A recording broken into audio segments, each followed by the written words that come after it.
Monarchies are still a thing and they're pretty fascinating. Today, there are 44 countries in the world with some form of monarchy. That's right, 44. These range from powerful sovereign states to ceremonial figures. Let's get the boring King Charles III out of the way before we get to the cool ones. He is the head of state for 16 countries, including the UK, Canada, and Australia. He has largely symbolic duties, but also holds a weekly audience with the Prime Minister, offering counsel and advice. Then there's King Maha Vajiralongkorn of Thailand, who has significant influence over his country's politics. But not all monarchs wield power. Take King Felipe VI of Spain or King Carl XVI Gustaf of Sweden. Both are more like national symbols with limited political clout.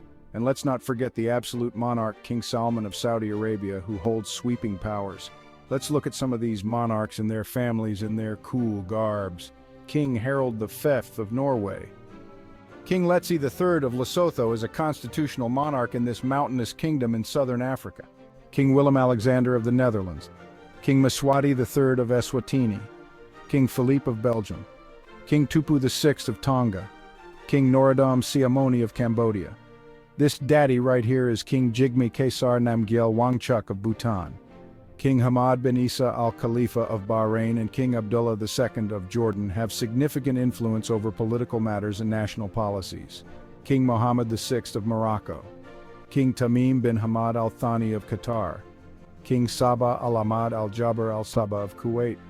King Haji Hassan Al Bolkiah of Brunei. King Khalifa bin Zayed Al Nahyan of the UAE. Sultan Haitham bin Tariq Al Said of Oman is another king who is an absolute ruler, wielding considerable power over their nation's political and legal systems. Look at that saber. King Akihito of Japan, who looks adorable in this photo. King Frederick X and Queen Mary of Denmark. Ibrahim Iskandar Sultan of Malaysia. Albert II of Monaco is one of the many monarchs still reigning today. Archbishop Joan Enric Vives I Cecilia and Emmanuel Macron are co-princes of Andorra. Sounds made up, right? But it's true. And the most surprising of all is Pope Francis of Vatican. But what exactly do these roles entail in our modern world? In countries like Spain and Sweden, monarchs have largely ceremonial roles symbolizing national unity and continuity. They participate in state functions, diplomatic events, and cultural ceremonies, acting as figureheads who embody the nation's history and traditions.